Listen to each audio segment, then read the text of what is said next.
Hi guys, and welcome back to another DrAce video, and today we're going to be playing Ride 4, and today we're doing a time trial challenge that actually wasn't my intention. Just wanted to try out the Ducati 999R from 2006 with one of Sergio 23's fantastic liveries, just around the island circuit of Oulton Park. It's not a track I would use a smaller variant of because the full track itself is already legendary, but I thought, you know what? Every time we go online and this particular variant of the circuit comes up, I don't do so well in that middle braking zone, so I thought why not give it a try and have a bit of a change, and also just to get back on Oulton Park, because any excuse to be on this track, because I absolutely love it.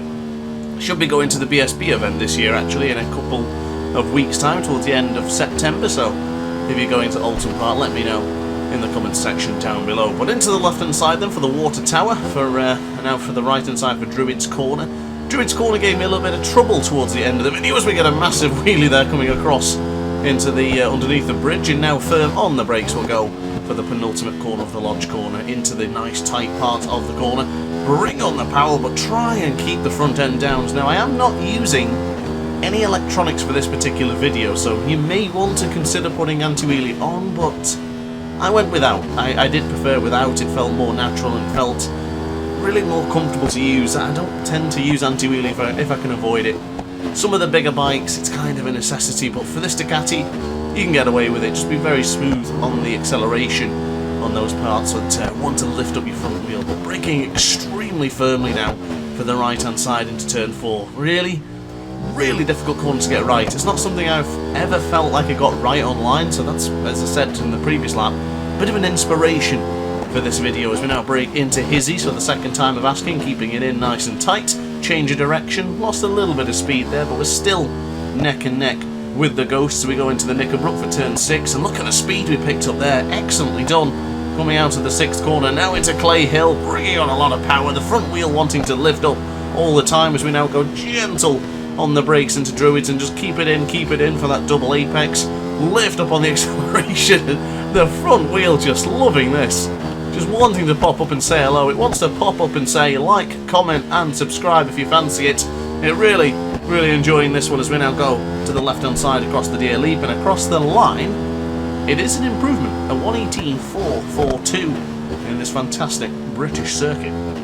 So coming out of turn 1 and going into turn 1 rather is actually a very difficult combination of corners, especially this part as well into Cascades. So from turn 1 to Cascades you might be finding you're having a tough time there. Just be gentle, be calm and brake much earlier and gentle than you would usually. If you try and brake hard there when you're on a lean angle such as what Cascades gives you as we get a big wheelie coming out of turn 4, you will have a bad time, so just bear that in mind. But now into Hislops once again, braking pretty firm as the City Boot just briefly touches the floor as we now go into Hislops and coming out of Hislops for turn 6. Pretty good so far actually. This should be a good lap, a 0.3 of a second advantage for the man on board the Ducati as we'll go to the left hand side, keep it in nice and tight and gently bring the bike in nice and tight, go for that double apex. There you go, hit the apex on the right and hit the apex for the second corner. Look at that.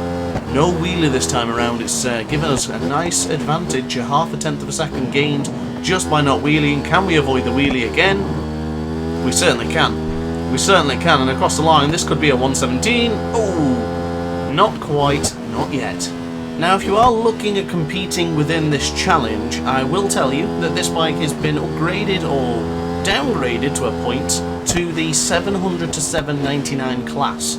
If you upgrade the bike fully, it will exceed the 800 limit and therefore will be in the next category. So for this one, the engine is completely fully upgraded up to level 3, the braking is upgraded to level 2, and there is no race transmission or suspension settings, I believe. I believe everything else is completely stock apart from slick tyres. So bear that in mind if you want to compete in this challenge. I don't know whether the suspension and the transmission really changes much in game, but I would like for people to still stick to the same one I've used in this particular video, if you can. If you want to change it, I'll probably never be able to find out, so go ahead. But as long as we get the fastest times going, I guess that's all that really matters. But if you want to go for exactly what I've got, default settings and no suspension changes, you name it, everything completely default with the Ducati 999R from 2006. And the Sergio 23 livery is optional. But if you also want to post your lap times and get involved with my fantastic community, definitely join the Discord server, which is in the description in the video. I can give you more pointers up front with fantastic aces within the Ace Academy. They can give you pointers and tips as well.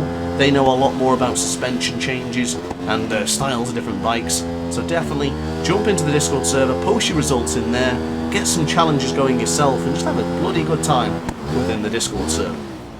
We're now going into the innocuous turn 4 after the Discord promotion, going for the tighter apex there and trying to fight the bike. You can see it bopping and weaving. It was really pushing and trying to get into the right hand side there. We do manage it as we now go for the right once more into Hislops, and then for the change of direction, keeping it nice and tight, not quite too tight this time around, and also too tight again into the Knickerbrook. By touching the rumble strip, we lost a little bit of time, and you want to avoid that. And you also want to avoid massive wheelies coming over Clay Hill and now into the water tower and going into the right hand side for Druids. We are actually closing in quite rapidly. If we can avoid the wheelie here and get firm on the brakes into the penultimate corner, we could have a chance. So into Lodge we'll go. Pretty tight to say the least. The transparent friend of ours is just ahead ever so slightly. Change of direction for the left hand side. It's not going to be, but we're getting closer. Definitely getting closer. Now at this stage of the race, I do believe I'm running a soft front and a medium rear. Could be worthwhile changing to a double soft. Yet to try it, but let's give it a go sooner rather than later. But I want to continue these laps as we go because I do love consistency. So if I can consistently do the same pace constantly with these tyres, keen to see what we can do with them with the next tyre. So we go a little bit wide, but then bring it in. Yeah, not going to happen. A massive wheelie, cutting the apex to that point. We're going into that V-shaped line. It's just going to be so difficult to keep the front end down. You could try stay in second gear there or something. I'm not sure. It doesn't really suit my riding style. I like to really ram down the gears, go down to the lowest, and then slowly bring on the power from the first. But I have noticed a little trick from Sacred Meerkat and a few other rides as well, where the upshift really prematurely into second. It seems to stop all the wheelies. Something I probably should try and learn and try and get a gathering of. But for now, still pretty good. Maybe for ride 5, I may go for the full manual experience and trying everything like that, because of course if you didn't know, I do use semi-automatic gears for the upshifts, but I do all the downshifts myself. So if you ever see a downshift that automatically goes back up to an upshift, that'll be the game taking over. It's much better in MotoGP 22. When you downshift yourself, the game will not upshift them for you for like a couple of seconds. So I do tend to find that I just do manual gears in MotoGP 22. I leave them on semi-automatic just when things get really heated and I might be in a battle and I'm commentating at the same time. It's just a bit easier for me not to have to worry about upshifting as well. So into the right hand side for turn 4, we are neck and neck with a Ghost. We had a much better exit and a much better entry. Of course, getting a good exit is all down to the entry point, so we did a brilliant job for that time around. But into the fantastic change of direction there, that is brilliant. Keep it in nice and tight. I tell you what, you can't get any better organised than that. That was choreographed going in from Hislops into the Knickerbrook and now into, oh, careful, the Ducati being pushed to its limits here as it's getting a bit squirrely on the brakes as we'll go to the right hand side for Druids and then bringing on the power. Oh, the wheelie, the change of direction, you love to see it, up by almost 0.2 of a second. This could be beckoning a 1:17 lap as we go into the Lodge corner and now into the final corner for the lap 7. It's going to be an improvement, but what's it going to be to? It's a 1:17.9. Brilliant, we're improving. So now the goal is to stay within the 1:17s, but we have that lap, we're feeling good, we're feeling confident, and we have a lot more laps to prove ourselves yet. So let's just see what we can produce. But as the feeling goes and the confidence rises and the consistency stays roughly the same, you do better and better, and that's what it's all about. So braking extremely firm, front brake being slammed and rear brake being slammed as well. Good exit this time around. Oh, invalidation of the lap, didn't see that coming.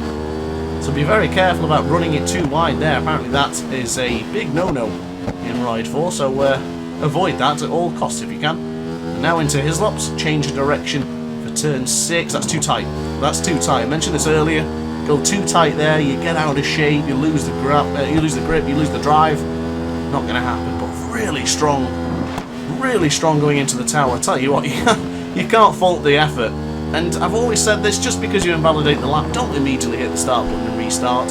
Try and keep pushing, because you can find the fear of losing the lap is already gone.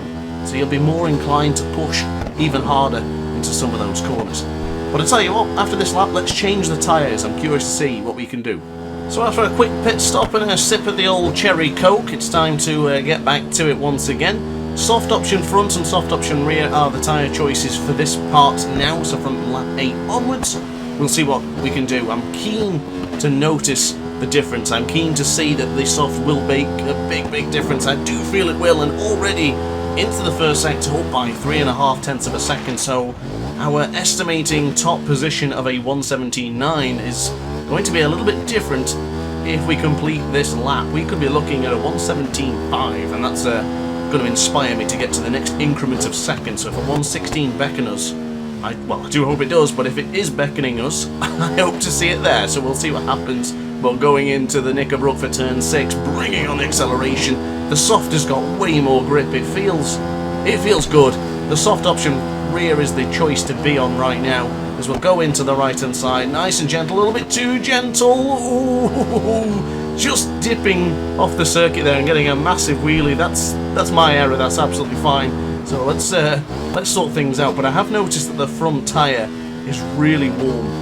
So I think what we're best doing now is restart this particular lap, get a fresh front tyre going, and let's try this again.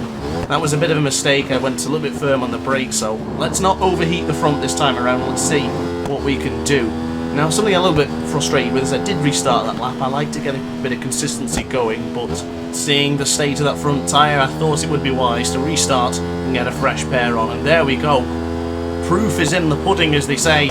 Already up by half a second into the first sector as we go squirrely and squirmy on the brakes for turn 4. Keep it in nice and tight. Do not exceed the track limits there, and we should be A-OK.